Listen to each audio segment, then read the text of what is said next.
Hi everyone, my name is Amandine Flachs and welcome to a new episode of Entrepreneurs Playing Games.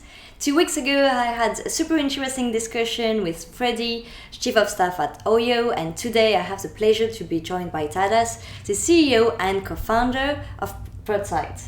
Hi Amandine. Welcome. Yeah, thank you. Great to be here. Yeah, I'm super happy to have you. We had a chat a few months ago and I'm glad we managed to find the perfect time to have you here.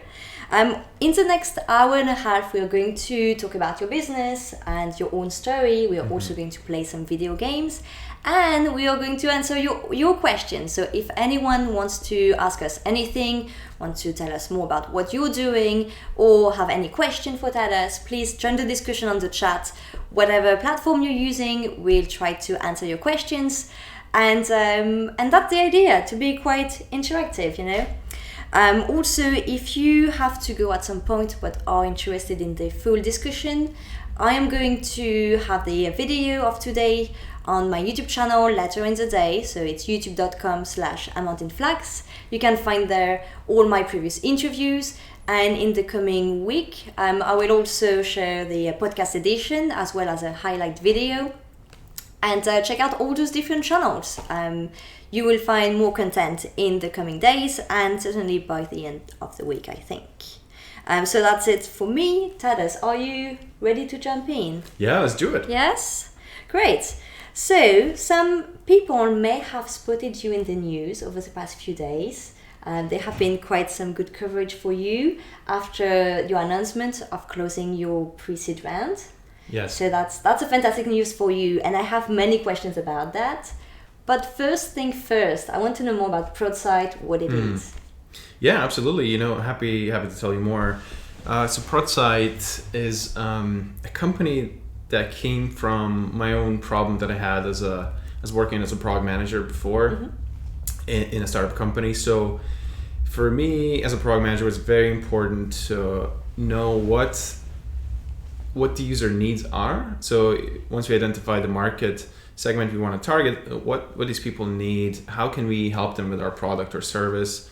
And I found that the best way to do that is to obviously speak with them.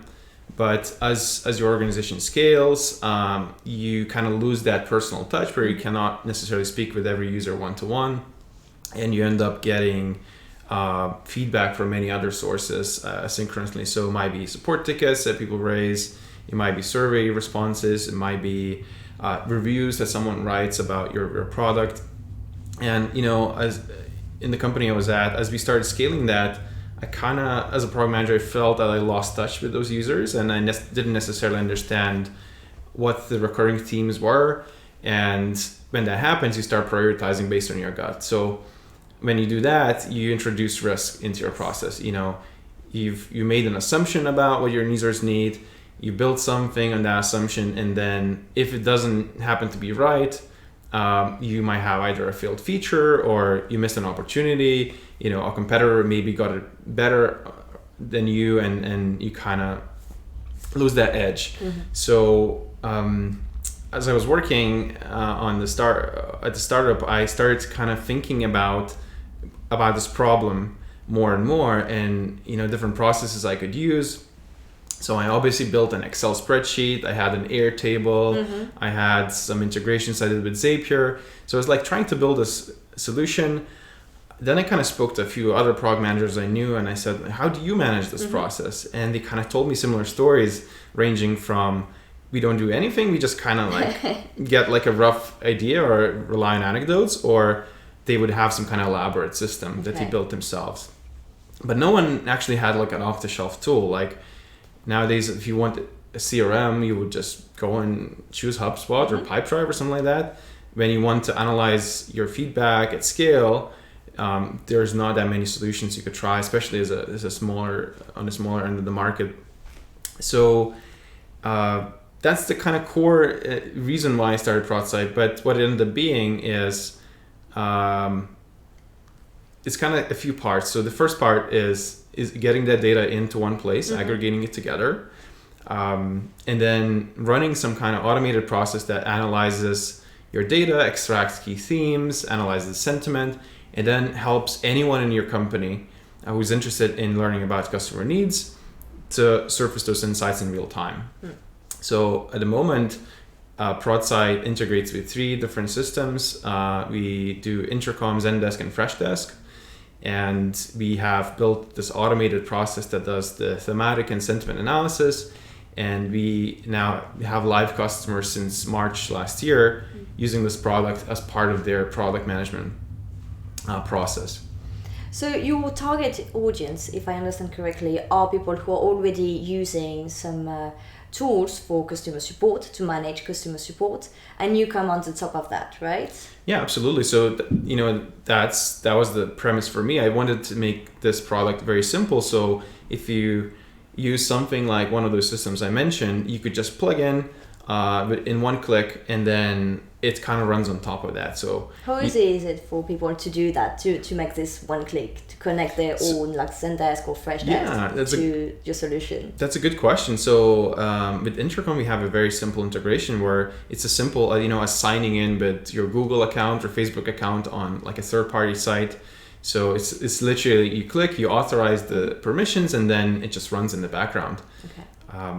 With Zendesk and Freshdesk, it's a little bit more complicated. You need an API key, but that is easy enough to get and takes up to 2 minutes to get that done. Yes, I think today lots of people are kind of familiar with the process of just copying and pasting your API key, right? Yeah, exactly. Great.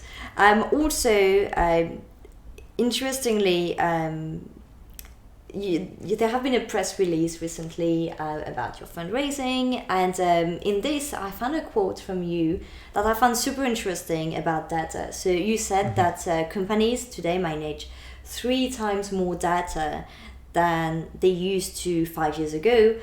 And I'm wondering, do you think that it is a huge problem for companies today? Do you think that they're kind of overwhelmed by the quantity of data they have access to, plus the data that they're generating, and they're kind of struggling all together, trying to make sense of all that? I mean, absolutely. And, a few years back, there was this big data movement where companies tried to crunch large, data volumes. They would use data warehouse, and they still use today. It's just maybe not as popular now. But a lot of that data was quantitative data. So it would be numbers, maybe transactional data, possibly analytics data, where you can analyze these units together without necessarily having to extract some meaning. The data we're focused on is inherently unstructured, so it would be literally sentences or pieces of text. By themselves, you need to apply natural language processing on top. So be able to say, this piece of text is mentioning these 3 things, and then finding, across thousands of pieces of that kind of text or tickets, finding those themes, like how many people talk about this theme versus that theme, which one is trending, which one is actually going down, which is a good thing. If people start complaining about something, it means either you fixed it or the problem went away. So you're now able to take something that's inherently unstructured and something you would read as a qualitative source into something that you could measure and turn into numbers, essentially. I see. How did you find first the data to train your technology on? Did you have your own data? Did you kind of pilot with other people to kind of deep dive into their own data and test the project on their own data first? Yeah, so because I was starting very lean, and the first year, most part of the year was me bootstrapping this alone. So I was very keen to create something that allowed me to incrementally validate my idea, so I don't build the wrong thing. Yes. Because the risk was like I go on the wrong path, I fail, and then I don't have a startup. So the very first prototype I built was a very simple tool that connects to Intercom and allows users to export a transcript of their messages, which they could easily then import into Excel and do their own kind of keyword searches or whatever.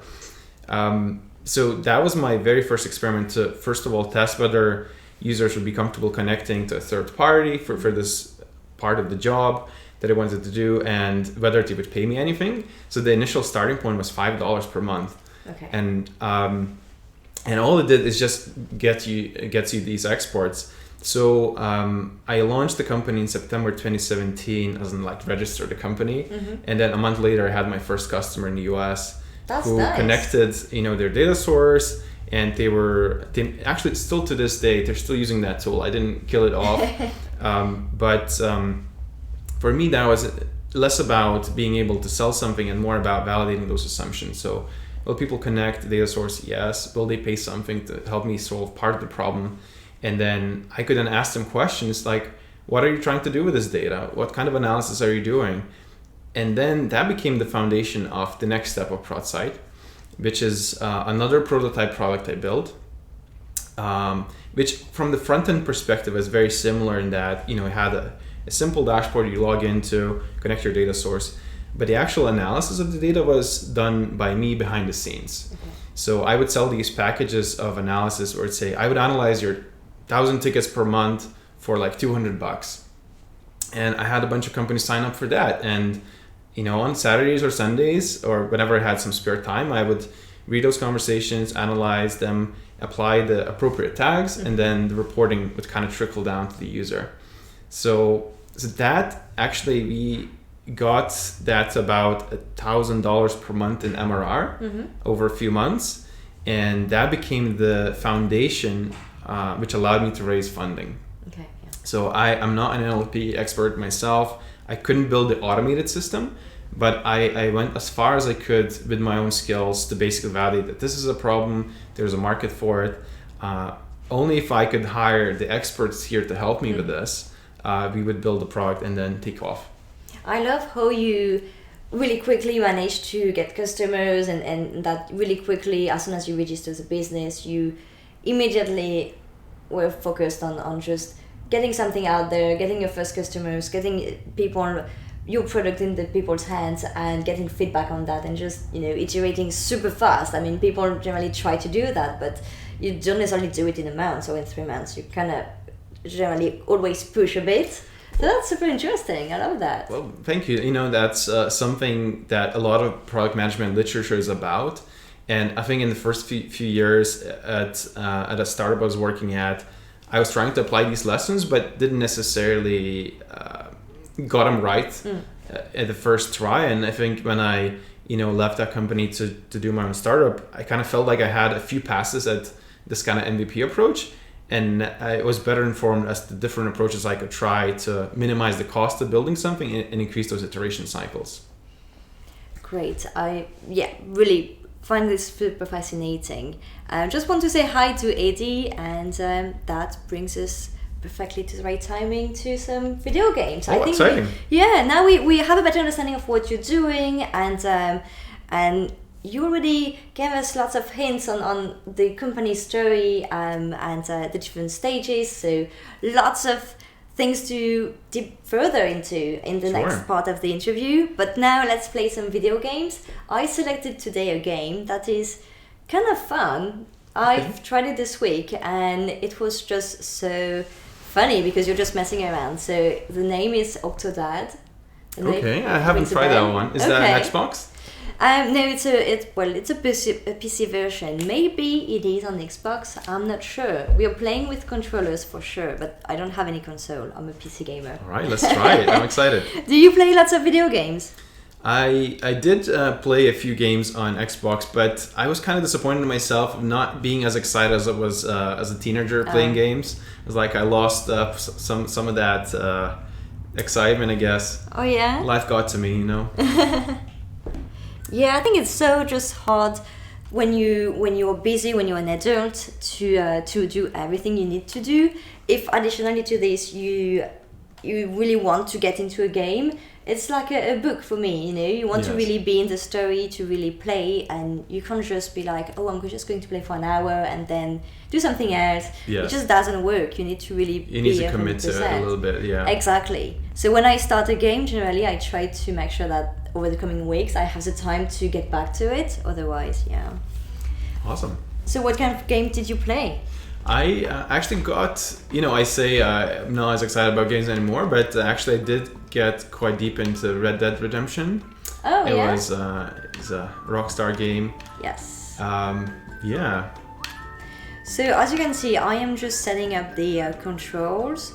So basically, one of us would control half of the body, so the right side, and the other would control the left side. All right.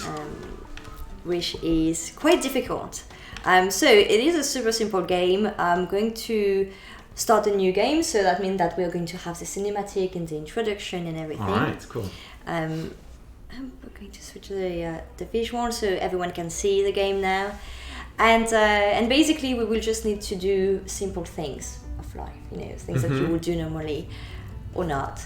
But doing it, controlling the same character is super difficult. I kind of guessed that you were into games, so I was thinking, well, that could be fun because it's super different from just moving a character around. So yeah, okay, let's do it. Yeah. Yes, launching a new game now.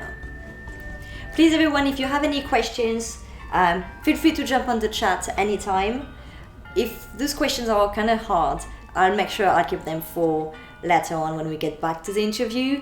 But if you just want to say hi, let us know what you're working on, or just ask very simple questions, jump in the discussion now. Okay, so what do we have here? It's a wedding. Mr. Groom, the wedding is So starting. the Are you groom, the bride. The groom isn't Some of them are people and some of them are like sea creatures. Yes. Don't ask me why. I have no idea. Alright. Oh, that's it. I thought the cinematic would be slightly longer. Okay, do you want to use this controller or should I use this one? I'll give you this one. It's slightly easier. Alright. So I'm using the arms, I think. Yeah, so you are the blue side, so you are the right side, which is great because you're on the right side. And I control the other side, so we needed to clean the to move around all the things. So now, next step, we need to remove this thing. And okay, do we put them somewhere?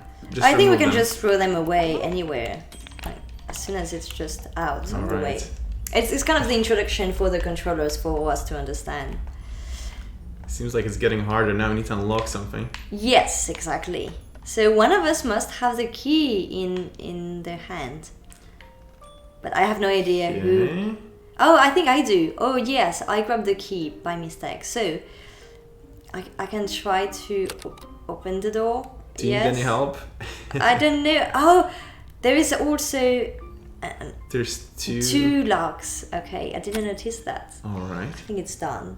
So I'll let you open the cabinet. Oh, I ripped it off. Perfect.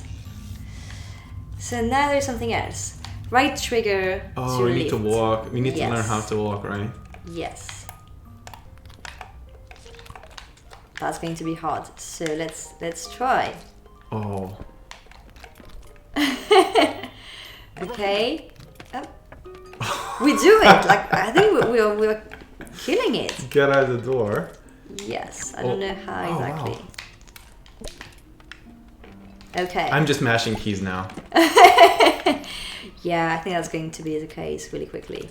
So now we have to find and wear our tux. Fine. Do you see it somewhere? We need to dress up. Okay. I think in the process we're gonna make a big mess here. Yes. I guess that's the idea. You have so many things around. Like. Do we get negative points for making a mess, essentially? I don't even know if there are points. To be honest, I think it's more about making sure that you get it done. Do it, yeah. Where is our tux? I'm wondering if we need to actually get through the door. Well, we don't have a key. Oh, okay. Do you have a key in your hand? I don't. Find. Well, it's Wait, not so even I'm a hand. controlling one arm and one leg, right? Yes. So I need to help you walk.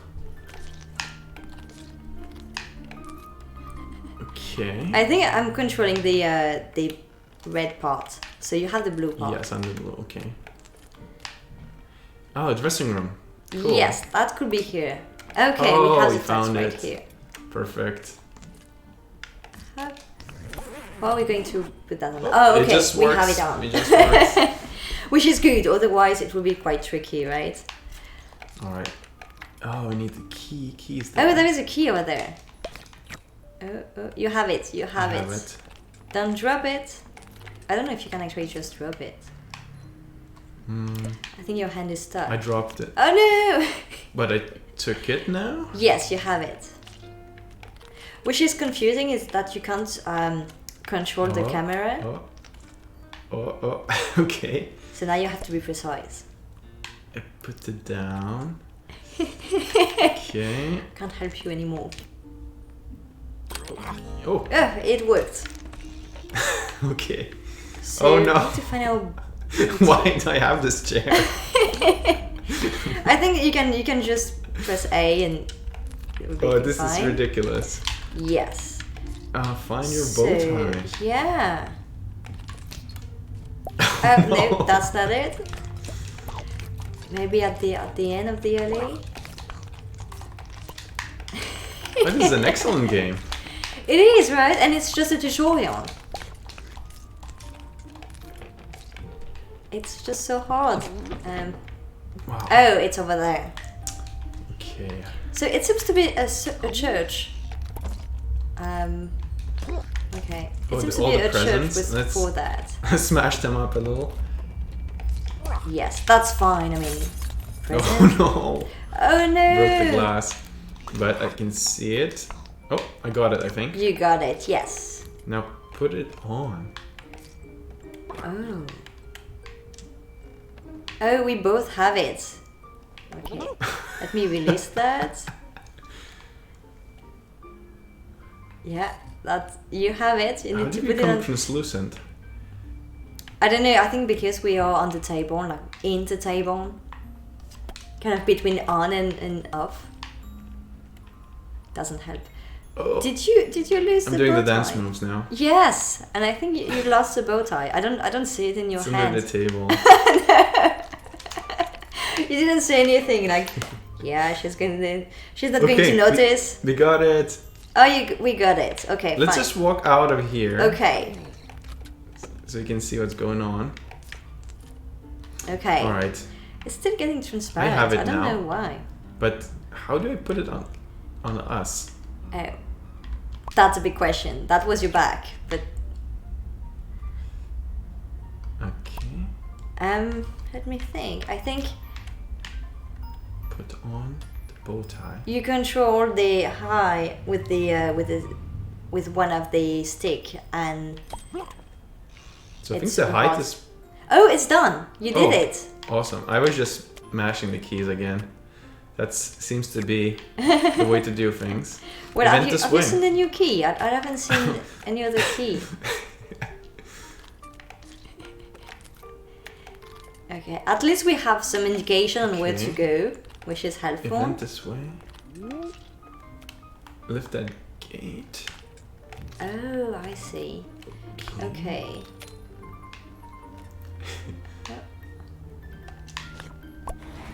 Yes. Perfect. We did it. Formal Formal attire. attire only. We're good. We're good, all yeah. set. We're ready. Throw the sign and walk in. Yes. I'm wondering where we are going to end up. Like if it's These directly gifts. into the chapter. Oh, we don't have a gift. We need to pick up a gift and pretend it's ours. That could be nice. All right. Okay, let's go there.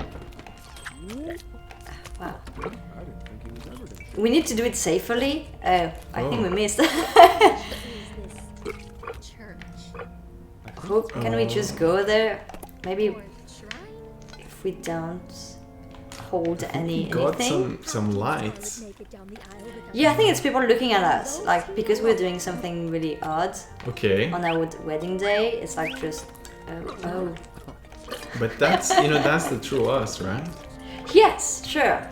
Honey, where's the We best man? brought a gift. That's nice. Yes, but apparently we came without our best man Oh, retrieve and the the ring. ring. Where could the ring be? I haven't been to many weddings recently. I don't know where you put the rings. I think the best man might have it. Okay, so we may need to find the best man. He's here, right? You see. Hello? I'm not sure. I don't see anything Maybe, we can get. We are hugging the guy. Maybe where the lights are. Maybe it's. Oh, people are politely coughing. Yes. Nice. Not sure we're doing a great job here. Wait, so. Okay, let's just look around. Yes. There is some like box stuff over there. Could there be a ring in this stuff? Yeah. It's I not think a ring. you're right. Look, it is there. You need any help over there? Yeah, I think it is. Just But there's so many there. items. We have to remove everything. Oh, you got it? You almost got it. Almost. I think I get it. Do I? You got it. I get it. Ooh, yeah. Okay, let's walk. Oh shit. Oh no, I drop it down. Okay. Okay. So let's try to go back there. You look so handsome. I like how it walks on the side. You look so handsome. Yes. On the floor or floors. Okay. And we have to give it to right. Oh, look That's at that. a big ring. It's the size of the hand. Yes. Alright, we did it, I think. We did it, yeah. Apparently, in this world, it's okay to marry An an octopus. octopus. Yes. Where's this? So we did the introduction level. We managed to go over it. Oh, and now we have the cinematic. Okay, I didn't expect it to have the cinematic here, but fine, why not? Can't do anything. We can skip It's like it the end also. of the movie. Exactly, yes. Maybe it's just to And say you're he's falling. happy, he's falling, I don't know. Does this mean anything? So, are there like other levels here? Like any Yes, there's an entire game. I've seen lots of streamers playing the game, and you have like lots of things to do. I think last time I was watching someone playing the game, they were in a shop, and they had to avoid some chef cooking, some seafood and stuff like that. So yeah, no, that was just a tutorial. That was the easy part. Then it's supposed to be the hard part where you actually don't have anything to help you out. They put the timer on or something like points for knocking things down. I don't even know that. Oh, okay, so we passed that level. So Yes. So now It's we are in ongoing. our place and need to go to kitchen. What's the time? I don't think there's any time. 2 a.m.? 2 p.m. Oh, that's 2 a late p.m. morning. Wow. right. Do you have your hands Kitchen. stuck? Oh, Yeah, like that's up. yeah, but they see us. We don't see them. That's odd. It's like the interesting. Interstellar, you know? Yes, exactly. Alright, well, let's try the other door maybe. Yeah. Or we need to actually have... Oh, Oh, yes. Okay, fine. I think one. I'm just gonna grab this painting. Just in case. Oh, Blue Jay the other day. And a So the kids are watching us, like house. a bit like if we were drunk or something. Like oh, what were you doing? Purple ones. Cute I purple. wanna knock down everything. Yeah. As soon as you don't knock down the kids, that should be fine, I guess. Oh no, I think I hit the kid. Oh no, It's not good. it's not good. No, not a good example to show. Okay, let's. Kitchen Get the is kitchen, over almost there. Almost, yes. Finally up. Nice to see you, sleepyhead. So now we need to make coffee. Oh, that's my favorite. Oh yeah? Last night while you were off in the man cave. They have a filter pot. Yes. Filter coffee. Can be good. Do we have a grinder? Maybe it's a bit too complex. The That's grinder. that's for level 10. Yes. Alright, well we slotted in this. Do we need water? No, I think we made it. Press the button. Yeah, press the button. I think that's it. And it's always so hard Just to do a little something dance. so precise. Alright. Is it making coffee now? I think you're on the button. I'm not I sure. am on the button, but I don't know what I'm doing on this button. I Give him a mean, little side project. I'm going to expose Corruption and in the fishing fishing. industry. yes. Good. To sneak aboard. Oh no, it wrapped around. Oh no. Now we're We're tied to the stuck. coffee machine. Okay. Okay. Maybe Shall it's not we the step button. back? Yeah, maybe we need to do something else. Honey, did you read my latest article? I got an interview with the mayor. We didn't add any coffee, did we? Tore him We apart didn't. Should we? verbally. I think there's a bag of coffee Yes. in the Ah. icon. We've got more somewhere, right? I can see some cans. Ow! Oh, oh, oh, Oh, oh. oh. I think you have the coffee in your hand. Is I that have, coffee? Yeah, I think so. Or is Maybe that a can not. of beans? I have no idea what it is. I do have the can. Oh, coffee's in the shelf above, right? Oh, yes, you're right. It's a bit. Nice spotted. I sent a picture to the Inquisitor magazine and put it on the cover. Are you gonna get it? You should pick I'm one. trying. Yes, I got it. I don't need that. Oh coffee. no, I'm putting coffee everywhere. Like, where should I put the coffee? In the. Oh. Oh, cool. Oh, I think I did it. A little bit of a mess, but That's okay. It's part of the process. is that enough though? Well, I think so. I mean, you can't do much more. Don't you do mess? Like, don't you do such a mess when you're making coffee? Eating a whole wedding I do. You do? Nobody was getting married. It's part of the ritual. Right. All right, so We I think it's did. going. Yeah, Perfect. we're making coffee. Milk jug. Who's Stacy? Maybe it's the wife. Oh, maybe. Might need a drink. No, I think it's a kid. So I guess milk could be found Milk jug in the in the fridge, right? fridge, right? Yes, it's over there. There's OJ in there. Okay, I think I need to keep the door open, so you need to grab the milk. I don't think I can do both if I release the door. That's the milk, right? It's not orange juice. Oh, okay. It's milk we need to bring to Stacy. so TV that's dinners okay. right in there. This is like the 60s, isn't it? Yeah. Trying, but holding the Do you want to hold the door? no. Okay. I think I got a beer or something. Yes, maybe not for the kid, right? Cool. Awesome. Okay, you have it. So let's try to get to the room we were before.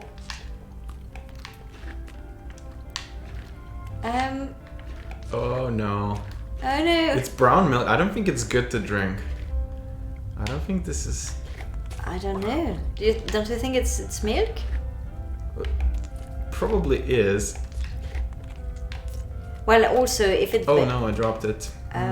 if it's based on the US, kind of, they have lots of like chocolate milk and It's the not chocolate. real Yeah. milk. So Stacy, I don't really know who Stacy is. I think of the kid with the black hair, because the small icons. Oh yes. Days. Okay. Okay. We pour the milk on her. Fine, Someone that bowls works. will be made of steel. Yay. Coffee's Yes. ready. Let's get Oh, some now we coffee. need to drink Oh, it. it's gonna be fun, right? That's the best part. I mean, you don't make coffee not to drink it. Oh, oh, careful. Have a Best. chair. Is it number one dad? Yes. Oh, so if you're Yes, acting it up, is. she's not gonna give us the coffee, right? So we need to be careful here. Yeah, I don't know. Oh, it's so hard.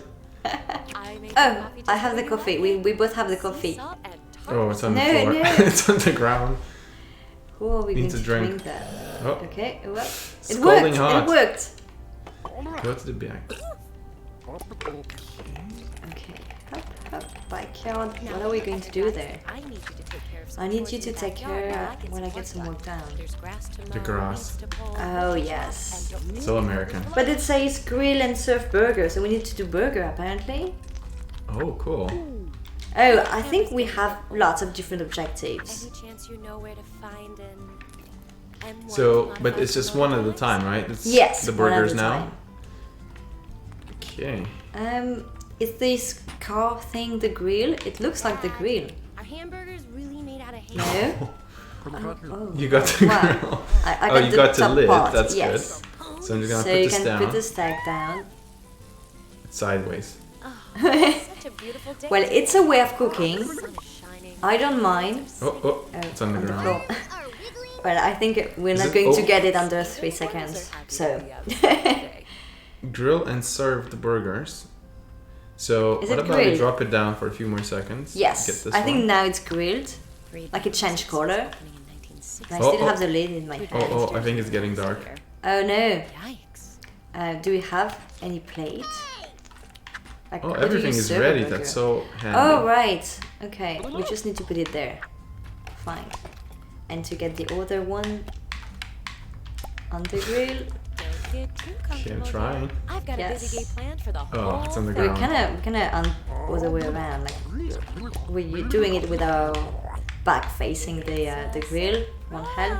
Okay, so you have it. I and have it. You can drop it. Awesome. Let's get the other one. largest in the world.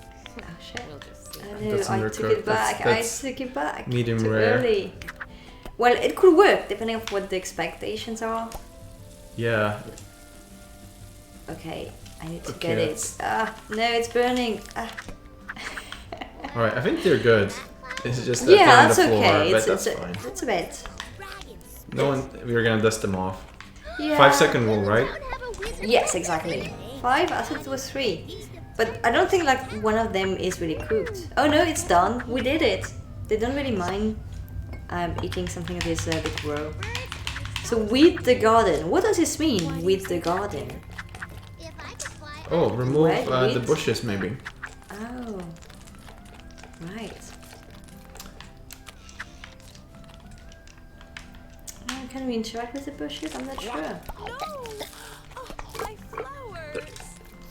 Oh, it's getting the. Okay, I see. Out of hand this season. I should pick up some insecticide before they eat all my flowers. I think there's one more. Yeah, I think at the back. I see 2 actually. Yes, we did it. The key mashing worked. Oh, and we got a tie. A nice Moving up in the world. tie. Yes. Get more. Okay. Fine. Oh, well, the genie's now We're gonna Probably need stack. to let go of these Yes. bushes. I think some of my army men are still going there. Rest their souls. Get more from the shed. Someone's looking at us. Of course I had to. Huh. You want their bodies lying all over the house? Oh, she's like inspecting us, making sure that we're doing the right thing. Doing our job, yeah. Yeah. So Show we some judge them. firewood. Well, the firewood is right here. So wait, so we don't need to mow the lawn anymore. I don't know. I think there are so many tasks. If we, Oh, this is dangerous. it is. I think I got this. Oh, no idea how you did that, but you did it. Sideways. I think I may need to bring more wood next to you. Oh yeah, you got it. Perfect. And then chop. Oh, you chop. chop. Okay, Yes. you're chopping. I'm getting wood. Perfect. Oh, nice. Chop. How many do we have to do? Maybe the last one on this side. Oh yes, that's right.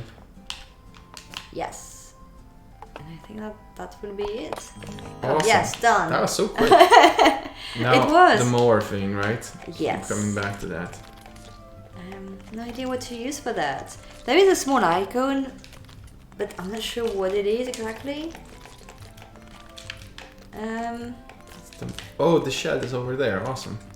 Do you see it? The green house. Oh yes, right. Stacy, why are your butterfly haircuts Cool. all over the Do you need to yard? find a way to open the door? Yes. Oh no, it's full of basketballs. Of course. Not everyone put their basketballs there. Okay. So we're making a big mess. As usual. But at the end we'll get the right tool, so That's does our it really personality, matter? right? Yes, exactly. You close the door. Open, close, no, close it again. I'll hold the door. Can you get the more? I don't know. I think I'm stuck into Oh, the there's door. collectibles in there as well. Oh, maybe those bones are actually. Oh, Oh, we got it. barely. I think we have it, but we're Oh. on it, so it doesn't really work really well. Oh, it works. Yes, it's Alright, it's a different style. Maybe it's a lazy. What about way we to do try it. weeding the flowers with that? Oh, that could be nice. Let's try. Or not?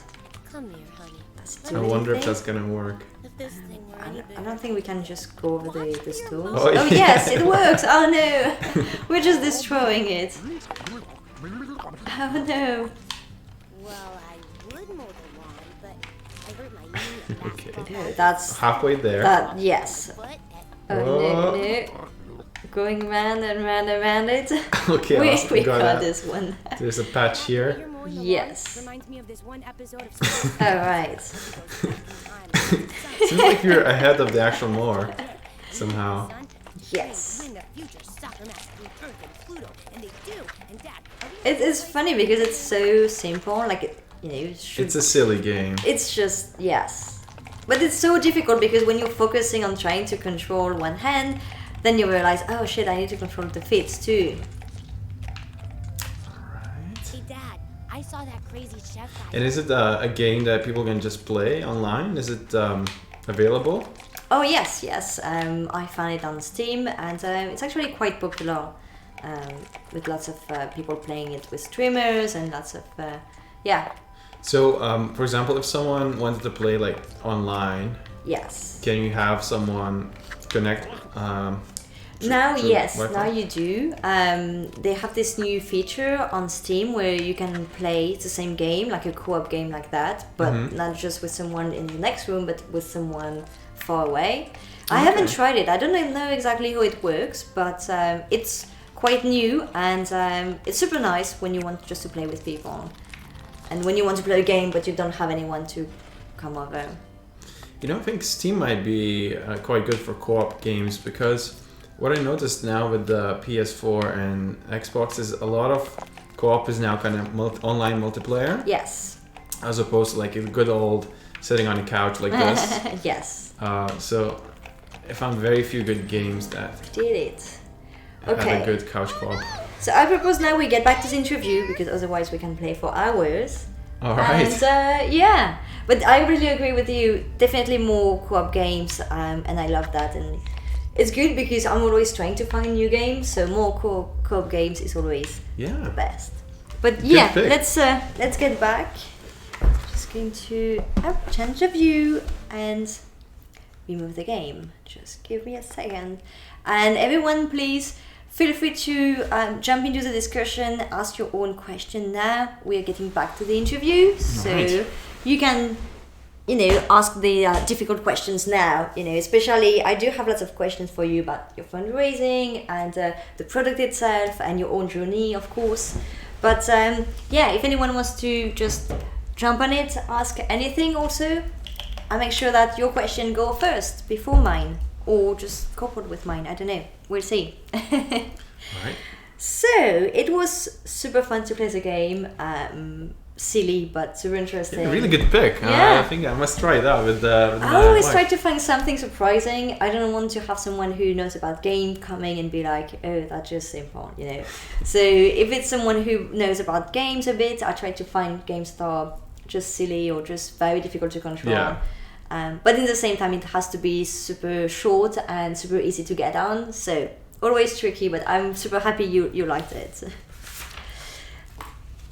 Let's get back to the questions then.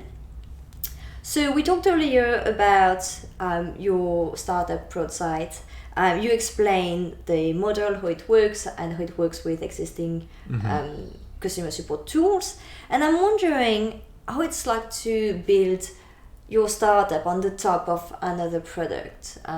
If there is, I don't know, any specific risk, difficulties, or opportunities maybe to take in consideration when you're doing so. Because I know many founders that have been looking at this kind of model, but they don't necessarily know where to start or how to approach that, looking that you're not in control of the tool that you're building on the top of, or building, just integrating with your tool. So how does this work for you, and did you find anything harder with you? Yeah, I think my view in general of creating products is, if there's something out there that you don't need to replicate, if something works, don't need to reinvent it, right? So we could have went with the approach of, import your data, or maybe even create a feedback collection tool, where it's like, okay, implement this in your product and collect feedback, and then we're going to analyze it. Yeah.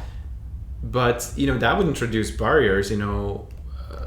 Potential customers might say, oh, I actually already have data and it's coming from these sources. I don't want another tool. I'm not sure if people are gonna engage with it. Introduces risk. So for me, it's like, how can I reduce the barriers to go from, if you are a product manager, you want to understand what your customers are saying, what would be the fastest way for us to help you get there? And then we were basically thinking, where's the existing data?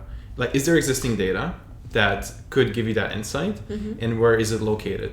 And we didn't just come up with that idea ourselves. We actually did about 30 interviews with various different people. Actually, in some cases, I would offer them like a $15 Amazon voucher or a Starbucks voucher or whatever, to for their time to speak with me. And I would ask questions like, where's your customer feedback stored? What sources is it coming from? Which ones are most important? Which ones are highest volume? What do you do to analyze? Basically, based on this data, I deduced that the support in the growing companies, the support channel is the biggest by volume. So, and it only, like, the more successful you are, the faster it grows. Yes. So it was a natural choice for us, kind of thinking like, what are the top solutions for support? And let's integrate with them and use that as a starting point, and then grow from there. So we don't want to be focused on support forever. We want to do, the top 5 or 10 systems, and then move on to, top 5 survey systems, top 5 review systems, possibly look at social media as well, whatever kind of makes sense in terms of what feedback our customers are valuing, and that way we can aggregate this customer feedback and build on top of existing data sources. Now, to come back to your question of the risks or opportunities with that, I think because we are looking at common denominator across those channels, so we're not integrating into something like Slack where we live literally within their walls and do some service, and then if they change something, our product kind of changes. We actually just ingest data from these systems that is standardized across Intercom, across Zendesk. The data models they use are very similar. It would be, a user sends a ticket, and then that ticket has like mentions or messages in it, and there would be attributes like, this is an agent that was supporting you, this is when it happened, and this is the customer that was served. So in our data system, we have a standard data model, and then we just match it from whatever system we're integrating with. So in the short term, obviously, like one of these companies could say, we're going to build the functionality you're doing, and that could kill off potentially like a customer stream for us.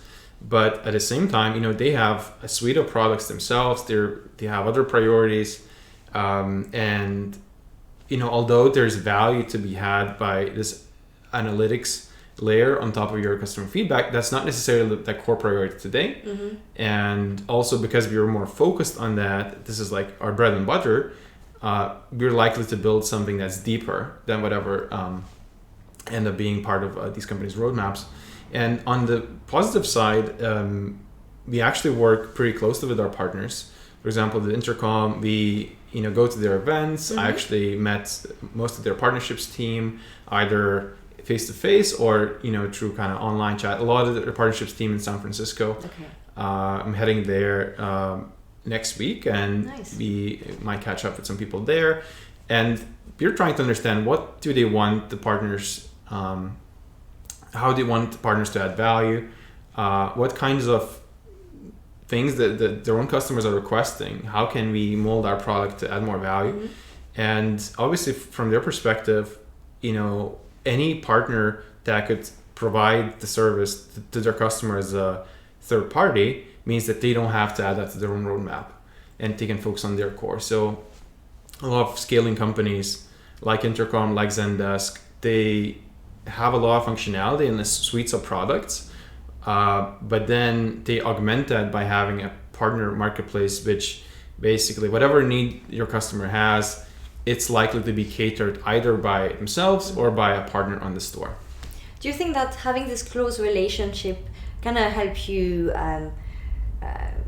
let's say, be here if one day they decide to, or kind of prevent the fact that they could decide to do it themselves, because you already have this relationship? So instead of being like, oh, someone in the world is doing this, you know them directly, so if they want to integrate it more within their offer, they could just talk to you directly because it is here already and they don't have to recreate it completely. Yeah, obviously, as a founder, you kind of think about your long-term game, and if you raise venture capital, the exit that everyone's looking for is either, a trade sale of some kind or an IPO, right? So, that return is still expected. So you kind of, in the back of your head, I think we're still so early in the journey. It's not, we're not there to think about potential acquisitions, but theoretically, someone could venture a guess that, if you're adding value to platforms, at some point, if the incentives align, there might be an interest, like, why don't we, buy this company and add this capability instead of doing like years of R&D, because it's already kind of there and packaged and there's a team around it. But in the short term, I mean, we were focused on doing co-marketing activities, writing content that could be helpful both to our partners and explaining how our product works, how it adds value. And the way I see it, like every new integration we launch opens up another set of customers for us, but also opens a marketing channel where we're visible in the App Store, and then all these co-marketing activities we can do either offline or online could just enhance that and grow that. Do you feel that it helps a lot on the customer acquisition, or contrary, you kind of have to fight to explain to people that it's on the top of what they're already using, so it's not going to replace what they're using? Or is it just facilitating just your access to customers? I think it is at the moment facilitating, and maybe we got the message right, but for all our customers, they're like, I have intercom, I have this problem, it looks like your platform can solve us.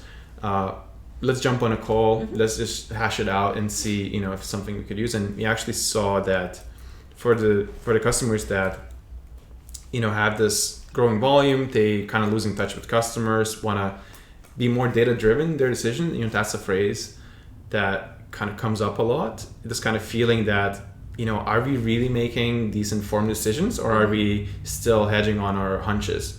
And the sales cycles we've seen are really quick when we find that match between what the customer is doing and the problem, and then our solution.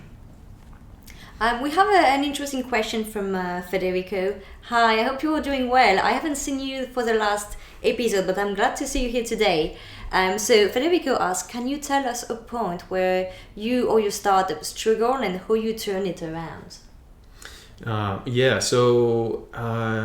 You always get these little struggles and it seems like the end of the world, and then you get over it, and then you're kind of like get ready for a bigger one. So to tell you an example, so after I raised funding in I believe it was end of 2018, that was a small angel round that allowed me to bring two guys on board to help me build this new platform. So we started from scratch and kind of discarded my prototypes. And a few months in, I think about 6 months in, one of these guys kind of felt like he wanted to move on and focus on other stuff, start his own consultancy, and didn't really want to continue with Prodsight at that point. And for me was like a big point was like, oh my God, like we're not going to be able to, work on a roadmap. How I'm going to find someone else. It was already quite difficult, to get someone on board to join at this early stage. And we're not necessarily in the place to pay market rates, even though we raised a bit of money.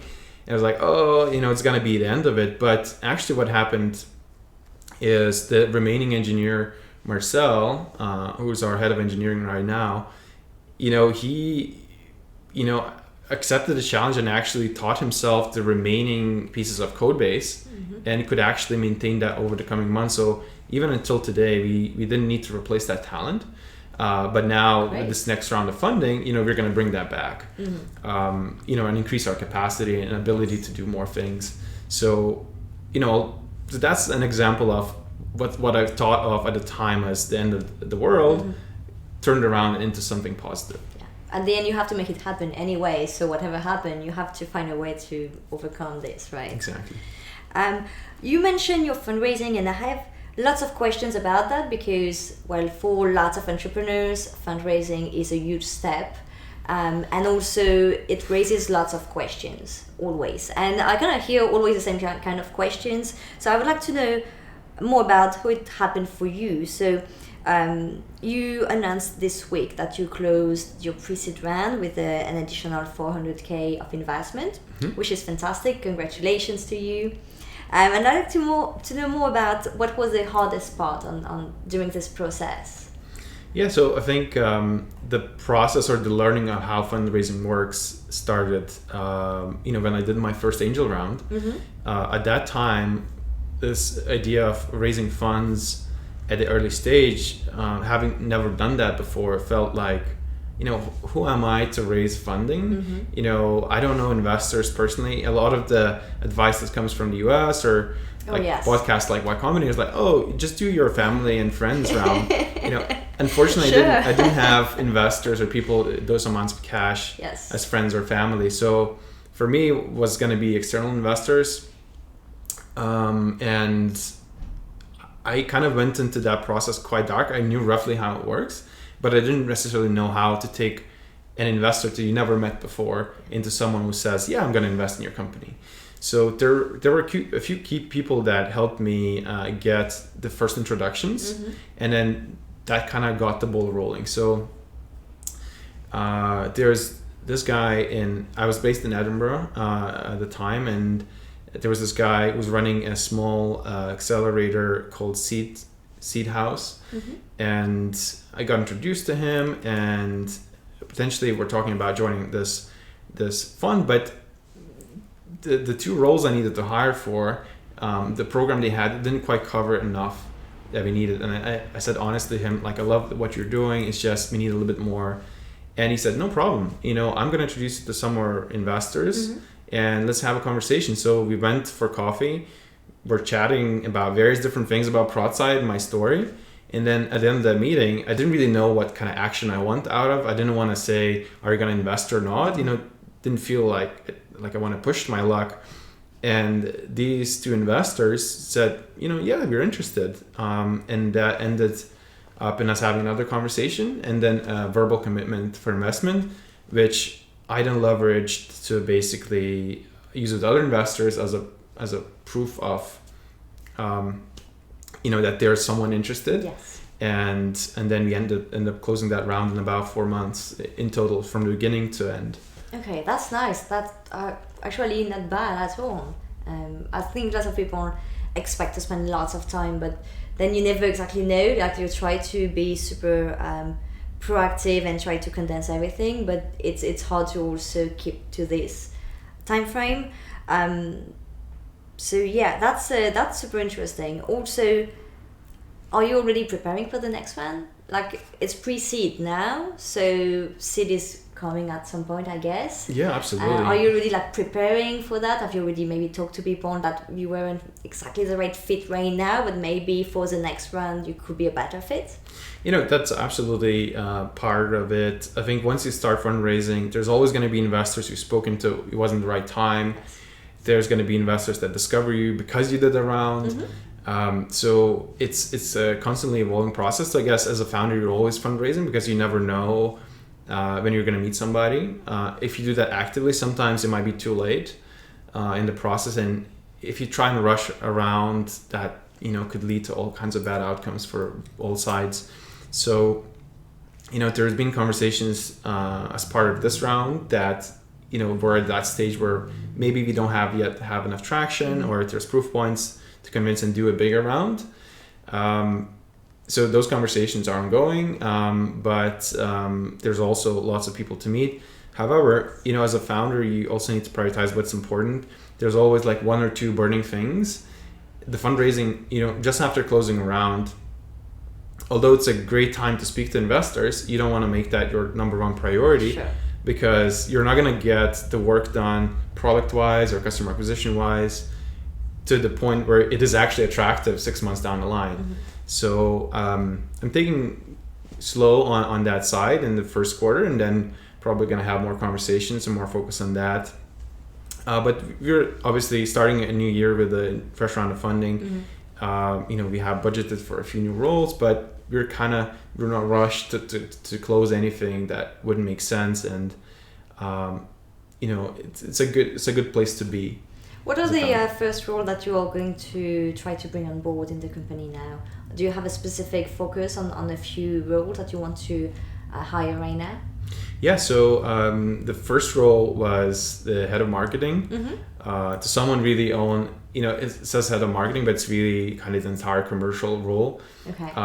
In a startup, you kind of have a lot of different hats. So it's customer acquisition, ranging from getting leads in to mm-hmm. the sales process, to how we make sure they're successful, and then how to make sure we re-engage with people that maybe didn't quite find the right fit at that time. So I'm really happy to bring someone named Amandine, mm-hmm. who has worked in a few SaaS companies before and kind of done similar things, and now wants to do it again and have that ownership in an early stage company. So we're already working on a few different things for that, and I'm really excited to have another brain thinking about commercial. Mm-hmm. And the three remaining roles are front-end engineering, back-end engineering, and data science. Okay. With its kind of NLP specialism. Mm-hmm. And we're looking to hire these roles as soon as we can, and we're interviewing candidates, kind of running that process now. So obviously, if there's anyone who knows React or Python and want to learn more about Prodsight, always welcome to hear from. That's great to hear. Also, is there anything that you wish you knew before starting fundraising, or something that you had to learn the hard way along the way? I think I didn't quite appreciate how important it is to have a coherent story that people can easily understand, mm-hmm. and get behind, and see how it connects back to their own experiences, and then tell that in a way that's not some kind of structured formulaic pitch or waiting to get questions asked, but weave into like a coherent conversation. Yeah. And I think to me it's like story. What is a story? I'm not gonna like write a book here. I'm trying to sell this business. I need capital. So my focus was a lot on metrics and proof points. Okay. But over time, as I had more conversations and I relaxed a little bit, mm-hmm.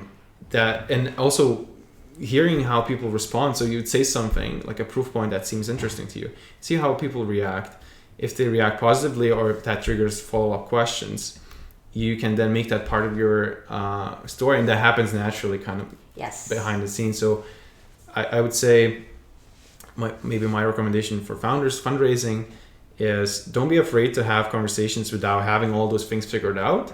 But then, like with each conversation, you should learn something about how the investor responded, to then take back and iterate your pitch. But I don't want to call it a pitch, because it's not really a pitch. It's always a conversation, mm-hmm. that has like modular bits of little stories, mm-hmm. there. For example, what a customer has done with your product, or the type of customer you acquired, or how they discovered you. All of those little things kind of answer various investor questions. But if they're part of a cohesive journey, then it's more interesting to listen to than a straightforward pitch, which is like point A, point B, point C.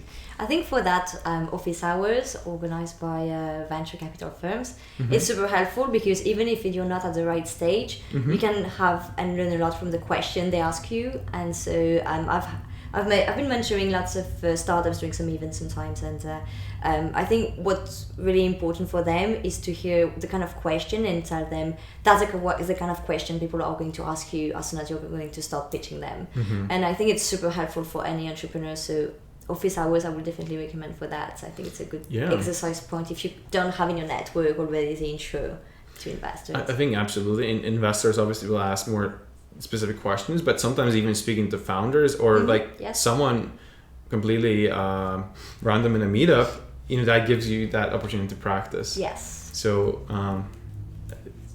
yeah. You also mentioned that you moved from Edinburgh to London just a few months ago, and I'm wondering, did you feel that you really needed to be in London to fundraise, to grow the team, or did you just want to, or did you feel that there was a pressure to be in London for that? Well, to be fair, I'm kind of still between Edinburgh and London, so we have a home there, and we're hiring for an NLP role, so we have a relationship with the University of Glasgow and Edinburgh University, where there's a lot of very talented people coming out of academia with a strong NLP focus. So we actually, like, our big future plan is to build out this data science team over time, starting with one person, but then adding more, based in Edinburgh. And because it's actually a brilliant place to live and work, and there's a lot of talent, which is obviously at a smaller scale than London, but for that particular specialism is a great location. So I'm still back and forth. I have a lot of friends there, a lot of other founders, so it's nice to kind of come back and see how they're doing and make introductions when necessary or when it makes sense. London is the reason I'm spending time here is because of two things. Personal side is my wife was working at Skyscanner and wanted to move on to a different role here. And that just felt like a natural step for her, and I wanted to support that. So that was maybe like 50% of the reason. The second part was me kind of thinking back in my head, I used to come up here for meetings and things, and I realized the differences in this scene and how much more there's going on here, especially as it comes to like venture capital and experienced founders being available for mentorship and just having a chat. And it's kind of like everything is like 10x almost. So being part of that felt like it would be a good stage. Now that we went through that initial stage of finding the product, building it, getting some customers, in a quieter environment where you can kind of really reflect on things, being in London now and being able to leverage that foundation and have conversations with relevant people actually led to a lot of good things. And obviously one of those was Prodsight joining our round. That came through a founder I met at Google campus actually. He's running a startup called Claimer, and we were just talking about what they're doing, and he said, I have I know these investors, they're really cool, you should have a chat. And we did, and have a few good conversations, and that led to that participation in the round, which is great. That's how it should be, the network, helping each other and connecting the right people. It kind of brings me to my next question, where I want to know more about your own journey, because you already have co-founded other projects in the past. You've been working with lots of startups on the product side. So I want to know more, because it seems to have a very entrepreneurial mindset and to also embrace the community, because I kind of had a sense that you were super active in the North in the startup scene. So I want to know more about what you're doing really, and your past experience also. Yeah, so I kind of had this. So basically, I'm originally from Lithuania, and I came here for studies in Glasgow in 2008. So as I was studying, obviously I needed cash to support myself. Coming back to the point, I don't have friends and family that can invest in my startup or fund me through the whole thing. So for me, the option was, I could get some kind of job on the side and, and make it work. A lot of my friends did that. But I also kind of was very interested in kind of making something myself, even if it's small. So the very first venture I started was an online store, essentially selling secondhand drums and cymbals and percussion. And You're a drummer. Because I connected the two dots. I knew roughly how to build a website, and I liked that, like computers. And then I was like, what do I know about? And I listed a few different things. I knew about computers, like parts and maybe mobile phones and stuff like that. And then drums was like an interesting one. I thought probably not a lot of people are selling good quality secondhand stuff, and I know like what's good and what's the fair price for it. So I thought I'm gonna combine those two and build a website. So I did that and run that for about 4 years actually throughout my entire university. Oh wow. As a side thing, I didn't like spend all that much time. So the operations were like finding good stuff on Gumtree or eBay or friends I made, buying their equipment that they don't want anymore, cleaning it off, making good photographs and selling on eBay or on my website. And I was just kind of making a little bit of money on the side to fund my rent and stuff like that. But also the side benefit was I could play around with all this cool kit. I would buy the stuff I liked, and that I had the opportunity to go into a rehearsal room and play around with it. So that was a side benefit. And then I also was kind of thinking, this business kind of doesn't scale either. Like I build a big warehouse and like kind of run like a shop, like a retail business, or I could build something digital that scales beyond what I'm capable to do, or people I could hire to do work, like manual work. So I started a few different ideas with my friends. The first one was a social network for the campus we were on. So we wanted to create a space where new students, especially freshers, could discover society events. And the Facebook groups didn't quite exist at that time. So we built this simple website which had society profiles, their events, allowed them to buy memberships, sell memberships and manage them. And we launched with a big launch party because we thought we need to launch things. And like about 600 students came along for that, and we had prizes and we had like free beer and pizza. Sounds really fun. And it was fun. I was like, wow, this is really stressful, but it's really cool at the same time. But then Facebook groups came along and everyone was like, oh, but people are already on Facebook. Why would we use some kind of third-party website? And then the forces of the network effects kind of went away from us. Then we realized, even if it was successful, how would we monetize this thing? Students don't have money, and it's almost like it should be like a charity thing or part of a university website. So we abandoned that idea and pivoted into something that was relying on existing events. So we built integrations with Ticketmaster, Skiddle, a few other websites that basically were selling tickets. And we moved to this idea of an aggregated event portal where we look at your interests, like the bands you like, the venues you go to, the genres of music, for example, you like, and match you up with events. And then we would get affiliate commission from successful sales. So we launched that, and there was just two of us, me and my current wife actually, were working on this. And we were getting some traction, but we didn't really know how to scale a consumer brand like that.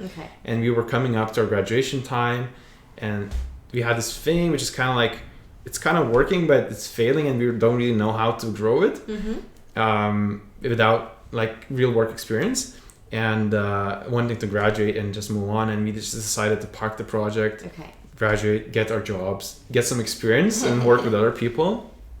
And that's what happened. So she went into marketing and went to Skyscanner eventually, where she worked for most of that time. And I went into product management, where we were working on mobile applications. But that's a lot of opportunities to try to launch something, iterate. It's interesting, over the past few months, I've interviewed lots of people who actually started super early when they were still students. And it's super interesting to see that it's okay to start a project, evaluate if it works. If you see that it's not going anywhere, that's okay to stop it and to move on to the next step. But it's super fascinating to see that too. I mean, that's a lot of experience to experiment and to try what worked, what doesn't, and also to try working with other people, which is always kind of tricky, right? It is, but I feel that those experiences just layered one on top of each other.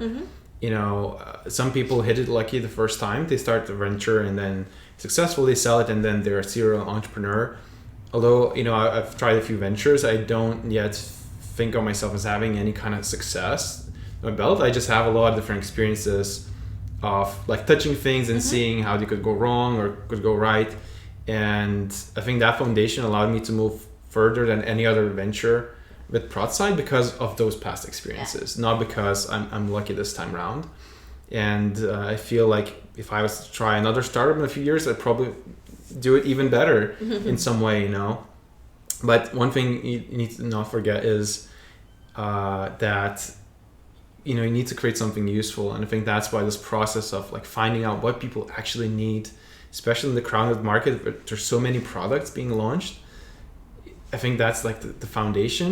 And if you can internalize this need to have truth about what your customers need, I think that will increase your odds beyond anything. 2 weeks ago, I had Freddie from OYO who came here, and we discussed many things, but he mentioned at some point that for him what was super important was to join a company where he could find mentorship and be surrounded by people who inspire him. And I'm wondering what has been the most helpful thing for you in your journey so far? Has it been having those kind of different experiencing and experimenting with different projects, or has it been anything else that have been helpful for you to move on? Yeah, so I think the most helpful thing was actually, finally, although the startup experiences I've done where it was like me or my friends working on it were helpful, the most helpful experience was actually joining the startup. Well, it was an agency that turned into a startup. It kind of spun out the project internally. And being essentially able to work with a bigger team of people where, you know, we need to decide what we build. You know, there's, you know, that we had 4 engineers, so they needed to work on the right things, and they were smart people, and kind of being part of that environment where there's more accountability than just yourself. And obviously there's like more kind of funding going into it, so you need to make sure it's like well spent. But then also at the same time being that, given that freedom to, you know, run my process and do my research and kind of essentially create a startup, but without being the actual owner of it. And I think everything that I saw the founders do is now my reference point of what I should do. So if there's like a staff issue, how do they react? What do they do? If there's a morale issue, you know, how did they address that? And that's the kind of stuff that becomes part of your operating. And I think that's why a lot of people say, like, if you want to build a startup, join like Google or Facebook or like a big company, because you will then use those examples to learn from and run your own company. And I think, you know, those early experiences will be definitive, and I'm very grateful for that experience I had and that trust in me. But at the same time, there's so many other things that contribute. You know, all the content online, you know, the Y Combinator, they're very outspoken about their way of running startups, and might not always apply to startups based in Scotland or UK. You know, US is a slightly different culture, but ingesting that learning, reading the books like Lean Startup and The Hard Thing About Hard Things, and, you know, and then, but also the community, like going to events and hearing local founders speak.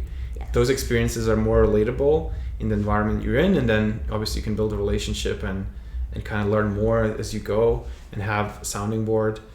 And then obviously in Scotland we actually have a lot of support networks where there is, like, you could get a mentor allocated to you, and then they would walk you through not necessarily how to build your product, but like how to hire people, how to set up your legals and stuff like that. And it's kind of, there's no one thing. It's just, you know, being in the community and being around the environment that is kind of conducive to what you're doing and just learning.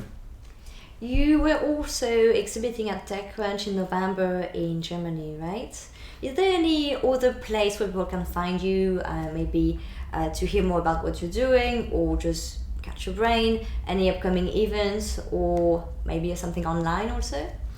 Yeah, so obviously, you know, we have our website. It's prodsight.ai.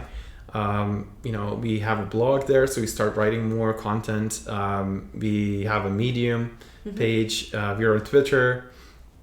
So obviously, and we use Intercom ourselves. So, if you go into our website and then write a note, most likely I will read it and I'll respond to it. So that's probably the most direct way.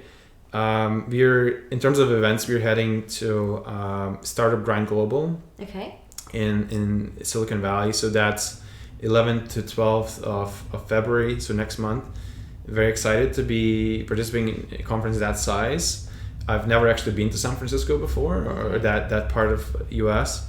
So it's also kind of very exciting. And I think that I'm doing just before that conference is I'm part of this program called Future X, where a few entrepreneurs from Scotland will participate in a week-long program where we'll meet local entrepreneurs, investors, and community members in Silicon Valley as a way of taking some of that culture and those learnings back to the UK and Scotland and learn from those and hopefully grow bigger companies than we normally would. You mentioned so many interesting resources. I'm trying to take notes so I can make sure that I can add them on the below the video. Sure. So anyone can reach out and find out more about it. I hope I took note of everything, otherwise I would have to rewatch the entire video. But that is super useful to have just resources, It's good to say, oh yeah, it's good to be involved in the community, but then having some specific names, specific places, and not in London only, but also online resources is super helpful. So thank you very much. Is there anything you wish to add that I didn't ask you about but you want to make a point of it? Not really. I mean, I like the fact that you're looking at these early stage journeys. A lot of the events you see in the community are obviously about successes because everyone wants that to rub off on them in some way, or at least get a learning or two. But I think it's also important to recognize stories that are like in the making still. So, with things like Prodsight, yes, we were going through those milestones and we were going like getting a bit of funding, building a prototype, getting first customer, first tent, beyond that.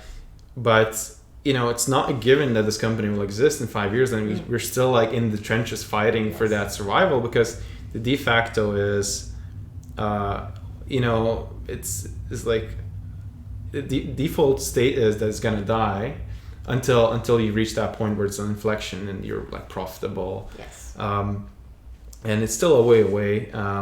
So I think another thing I want to mention that's related to that, the fact that you're doing these types of chats with early stage founders helps other founders relate to those stories and kind of realize, it's actually kind of hard to do these things. And the fact that I'm experiencing pushback, whether it's from investors or customers or whatever, is okay, and it's part of the journey. And these other people went through that or going through that right now. They're available for a chat. Because the mental state of a founder, because you're like pushing this thing yourself or primarily with your founding team, it gets to you personally sometimes. And you might start questioning, like, why am I even doing this? Like, this is like a hard path. If I'm not going to be successful, why do I do it?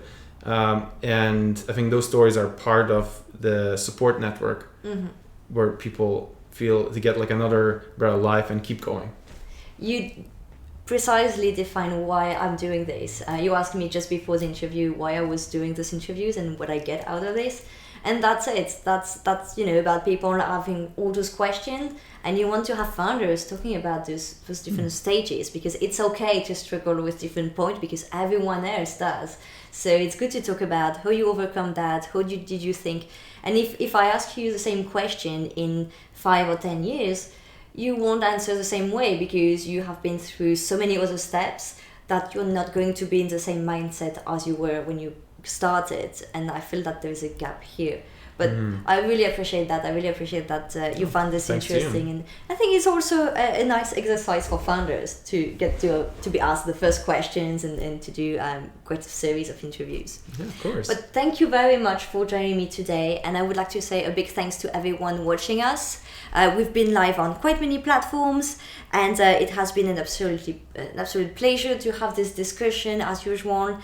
So today's video is going to be available on my YouTube channel at youtube.com/Amandine Flachs. Later in the day, I would say before the end of the day, it will be followed by the podcast edition on Anchor. You can find all the different platforms where you can find the podcast, and also an highlight video will be available soon. If you're watching from Twitch, I would like just to mention that we recently became affiliate on Twitch, which means that if you want to support the channel, you now can. And also, if you are an Amazon Prime subscriber, you have one free subscription per month. That means that you can support for free and help me grow the channel in the same time, and also potentially monetize it a bit, so I can reinvest in the setup and doing some fun stuff too. So huge thanks to everyone for joining and stopping by. I should be back in 2 weeks. I haven't yet secured my next guest, but will do in the coming days. And if you have any questions, any suggestions, want to say hi, or just want to chat about your project, you can find me on Twitter. I'm either at Amandine Flachs or at EntrepreneursPG. I wish you a fantastic weekend ahead, and I hope to see you in 2 weeks. Bye. Bye.